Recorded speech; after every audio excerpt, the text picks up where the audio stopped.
Welcome to Sex at 10. I'm Rebecca Rosenblat, certified relationship and sexuality therapist and your host, here to answer your questions on all things intimate.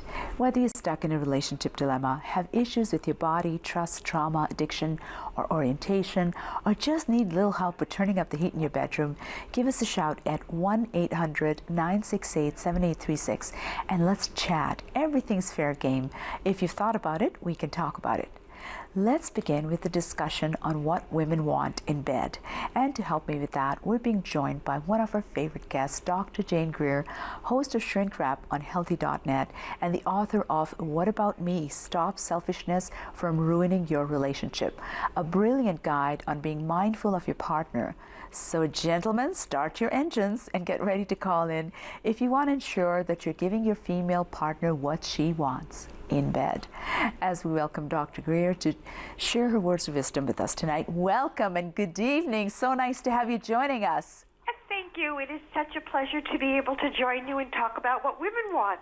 Yes, and we talked a little bit about that on your show on last Tuesday. So it feels like we're just picking up and getting better and better.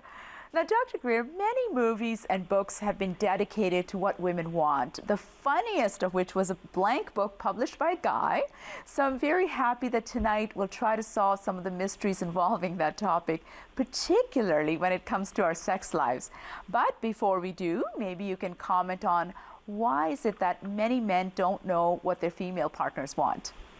That's such a great question, because men think that women simply want to be intimate and romantic and get right into it without realizing that very much if you're going to bake a cake or bake anything in the oven, first you have to turn it on and then you have to let it warm up. For half an hour, they say, preheat the oven. And that is so true with women, that if you just start to kiss them and then move into, for so many women, touching their breasts or getting more, involved with fingers or mouths before you've really sufficiently kissed them tenderly, kissed their neck, stroked their hair, had some sensual romantic kissing, they're going to find it way too fast, and what would otherwise could and would be arousing is not going to be. And not only is it not going to be arousing, but for many women, they will say, he went right from my breast, and I was so not turned on that it completely turned the boob me off. grab. Right? I cannot tell you how many women will say to me, it was such a turnoff. And the husbands are dumbstruck. The boyfriends are, I don't understand. I thought your breasts were your erogenous zones. Well, yes, but first you've got to get there with a little tenderness and a little rhythm and sensuality before you suddenly land. Well, it's interesting you used a cooking analogy, because I'd also read that men are like microwaves, quick to heat and can sometimes be quick to cool down, but women are sort of like slow cookers. It takes a while, but when they get going, they can keep going. So I'm glad that you said, just take your time. A friend of mine, we always say to guys, when you think you've really, really, really slowed down, slow down some more. So absolutely. And to that point, it's so interesting, because I remember working with a couple in my office, Rebecca, and the woman was saying exactly this. I really want you to go slower. I want you to really touch me much more tenderly, really slow it up. And I said to the husband, well, what do you think about that? He said, well, I am going slow. So I said, okay, show me. And he proceeded to move his hand in what he really considered to be slow motion. And if you want to take a record at 33 or 45, in the old days when the records were like very fast or the slow, long playing records, he was going so fast, and when his wife literally took her hand and started to stroke his hand the way she wanted to be touched, slowly. Slow. It was like he was thunderstruck. He went, wow, that's what you mean by slow. He was absolutely clueless. So one of the biggest elements and one of the biggest misconceptions is that a lot of times the men actually believe themselves to be going slow, but they're operating at very different speeds. What they consider to be slow is not anywhere near what their wives or their partners experience as slow. It's almost like in the movies when someone is going really fast, it goes in slow motion. So maybe that's where the confusion is. I also tell people that, foreplay can start hours before. It can be a loving or even a hot and sexy text that you send to your partner earlier in the day, telling them that you're thinking of them. And, if there's little children involved, help your partner take care of whatever, child care, dishes, whatever it is, it can be part of foreplay.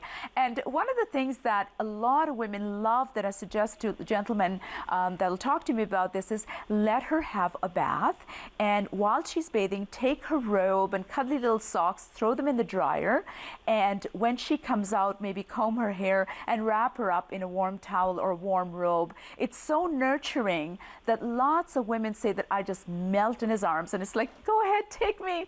So along the same lines. Well, it literally is warming her up. It's and warming her up. And making both of you ready for taking the intimacy to the next level. And you are so right in terms of the foreplay starting way before you get into the bedroom or into bed, because so much of lovemaking, a lot of times, is about anticipation. It's about the build-up. It's about the excitement. The flirting. It's about envisioning what's to come. And so a quick little text, exactly like what you're talking about, that says, honey, I'm so turned on, I can't wait for us to be together. The excitement, the thinking about, the not knowing, the envisioning, the planning, all of that becomes so erotic. And that's like literally setting the stage. Setting the stage. The romance, absolutely. Even an I want you can do that. Now, gentlemen, if you have a question or a comment for Dr. Greer, or ladies, if you have additional tips that you'd like to share with our audience, please do call in right away. Let's make this discussion as lively as possible. Speaking of lively discussions, we have our first caller. Good evening. Hi, good evening. How are you? Good. How are you? Good. Hello, Dr. Greer. Hello. My question, I need, what I'm wondering is, when I'm in bed with my guy, even when I was with prior boyfriends, and I like to be belittled and defiled in bed. Do you know what I mean? Like, I need, in order for me to get turned on, I got to think of him with someone else, like someone that he says is pretty at work or whatnot, and I'm wondering, is that, like, that's kind of disturbing thoughts, isn't it? Well, Denise, a lot of times what we crave, it ties into what was going on when we were kids. In fact, our erotic template can develop between 5 to 8 years of age. So a lot of times when people have fetishistic behaviors, for instance, something happened when they first became aroused. So when you were little, can you recall any incident that was similar where someone was being humiliated or defiled? Because one of the things that can happen is, let's say, little Johnny has a very cold mother and she's not demonstrative at all. Little Johnny, he puts on her high heels to feel tall, like lots of kids do, and she has a fit. Well, guess what? Little Johnny is a crossdresser just waiting to happen because he got such a huge reaction. So is it possible that you felt maybe an unease that later on turned into an erotic feeling, or that nervousness, that anxiety led to arousal? Can you think of anything when you were little that you may have witnessed or heard, or maybe you saw a movie, or you overheard a story, or heard mom and dad down the hall? No, it was actually my father with me when I was like 5 to 11. But I never got aroused by that ever. Back up.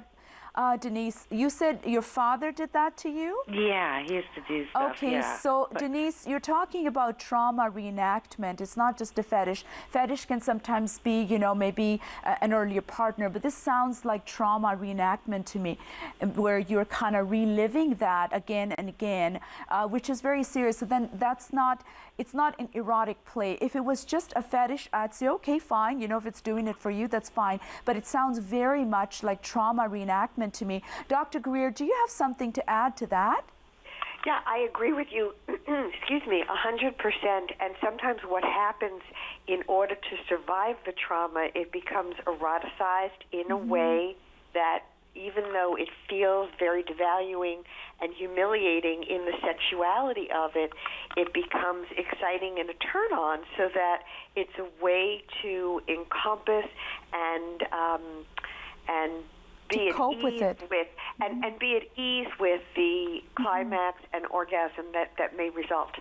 You know, so that because there's a certain element and degree of shame and contempt that can come into play when there is that kind of trauma that takes place.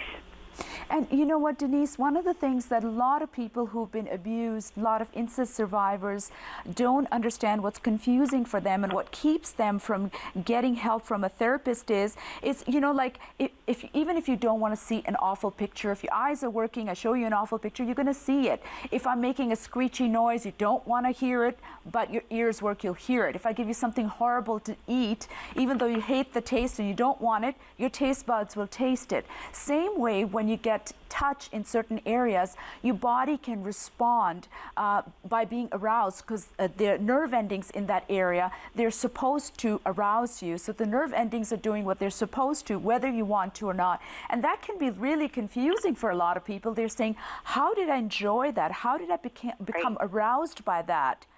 Does that kind of make sense? Is that something you can identify with, Denise? Well, there was one thing he used to do, like rub himself on, and any time I'd feel that, I can't stand it from my boyfriends. But do you think if I did get therapy that things would change? Yes, it's very Absolutely. important. It's very Absolutely. important. Yeah, I encourage you very, very much. This is very serious stuff, because you're reliving that trauma again and again. And I want sex to be a pleasurable, enjoyable experience for you. And you know, sometimes these things can also tie into addictions. A lot of stuff can happen. If it was just a fetish that you were enjoying, it would be different. But this really sounds like trauma reenactment, especially you were abused, you're an incest survivor. And I take it you've never taken any kind of therapy for it? You've never done any therapy? No. Okay. Oh, Denise, you really have to sit down with a therapist who specializes in this, and you need to work through this, because I don't want sex to be a degrading or a traumatizing experience for you. So please promise me that you will find a therapist, and if you need help, could you please write me an email, and I'll help you find someone, okay? Write me an email, but it's really important. Or you can just go to Psychology Today, and you can find out psychologytoday.com. You can find someone in your area. But make sure that this specialized, because this is very specific work. The person needs to specialize, particularly in sexual work. Some people will do regression or hypnosis. They'll try to take you back.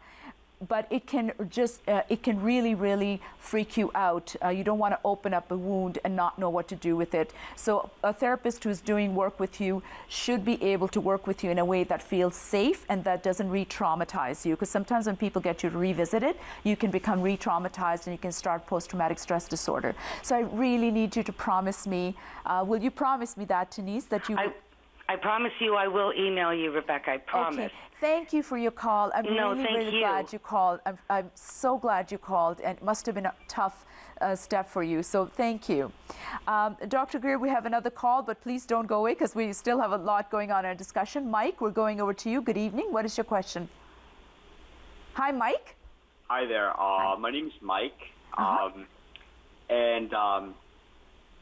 was wanting to know that if you could help me out with a certain problem that I'm having. Okay. Every single time when I come home from work, and you wanna be able to get down and do like the stuff. You know what I'm saying? I just don't want to get so what's it called? I don't feel comfortable saying it. My wife is always she's always tired. She wants to go right to bed. So you guys are off in your timing, so you come home and you want to fool around, but she's tired. Is this something you expect daily from her? Yeah, basically around like a year ago, we would be Okay, doing this. hold like, on to that thought just for a second, because I don't want to rush through your call. We're taking a little break, so just hold on. We'll come back to you. We'll be right back. Keep your calls coming, and let's discuss sex, relationships, romance, or whatever else rocks your boat. And keep it locked on Rogers TV, because we have lots more great stuff still ahead, including your calls. So pick up that phone and call so we can connect. And Dr. Greer will be right back.